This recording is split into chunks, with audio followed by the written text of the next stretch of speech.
Channel of Vadodara. Vadodara શહેરમાં કોમી એકતાના પ્રતીક હઝરત છોટે ખજાનસા બાબા દરગાહ શરીફ ખાતે પણ છઠ્ઠી શરીફની ઉજવણી કરવામાં આવી હતી। રાજસ્થાનના અજમેર શરીફ ખાતે હઝરત સરકાર સુફીસંદ ખ્વાજા ગરીબ નવાઝ દરગાહ શરીફ ખાતે દર માસે છઠ્ઠી શરીફની ઉજવણી કરવામાં આવે છે, જેમાં દેશભરમાંથી હિન્દુ મુસ્લિમ ભક્તજનો લાખોની સંખ્યામાં હાજરી આપવા અને પોતાની મનોકામનાની દુઆ કરવા માટે ઉમટી પડતા હોય છે। ત્યારે વડોદરા શહેર ખાતે આવેલા કોમી એકતાના પ્રતીક પીરે તરીકે સજ્જા નશીન હઝરત ખજાનસા બાવા હક મોઇન બાવા સરકારના ઘરે તાંદલજા ફિરોઝનગર ગોસૈયા મસ્જિદ ગરીબ નવાઝની છઠ્ઠી શરીફ મનાવવામાં આવે છે, જેમાં નિયાઝ પ્રસાદીનો લાવો લેવા માટે હિન્દુ મુસ્લિમ ભાવિક ભક્તો આવતા હોય છે।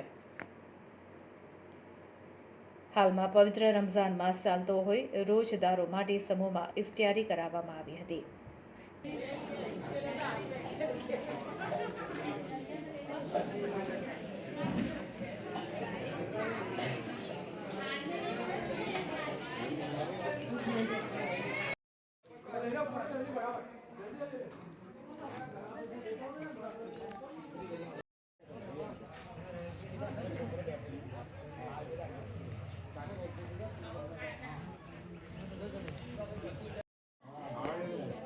पास खा लेंगे क्या अंदर ऐसे कोई नहीं।